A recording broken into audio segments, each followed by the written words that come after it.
অনেক দিন হলো আইব্রো করা হয়নি, তাই মাসিকে নিয়ে এখন বেরিয়ে পড়েছি পার্লারে আইব্রো করাতে। বাড়ি এসে দেখছি ফ্লিপকার্ট থেকে একটা পার্সেল এসেছে। মাসি এখন এখানে হেয়ার কালার করে নিচ্ছে, আর এখন আমরা সবাই মিলে যাচ্ছি মন্দিরে।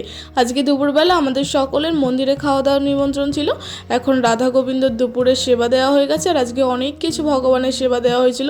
ডাল, শুক্তো, পনির, ফুলকপি, বড়া, চাটনি, পায়েস, মিষ্টি। প্রথমেই আমরা এখানে মেয়েরা খেতে বসে পড়েছি, আর তারপরে ভাইয়েরা, জেঠুরা, পাড়ার অনেকেরই আজকে এখানে নিমন্ত্রণ ছিল খাওয়া দাওয়ার। বাগানে চলে এসেছি, আর বাগানে দেখো কি সুন্দর সুন্দর আমাদের গোলাপ চারা বসানো হয়েছে।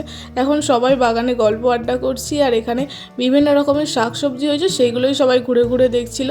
আর এখানে দেখো কি সুন্দর মটরশুঁটি হয়েছে আমাদের গাছে। এখন কালো বেটা ঘুমোচ্ছে, আর বাপি এখন দড়ি টাঙিয়ে নিচ্ছে, কারণ বাগানে খুব রোদ লাগে, জামা কাপড় শুকনো দেওয়ার জন্য খুবই ভালো। ঠাম্মা এখন সরু চাকলি করছে, আর আমি একটু কুরকুরে খাচ্ছিলাম। আজকে আমি পড়তে বসে পড়েছি, আমার এমএর পরীক্ষা সামনেই, আর মা সন্ধ্যাবেলা বানিয়েছে কফি। তো চলো আজকে ভিডিওটা এই পর্যন্তই, টাটা।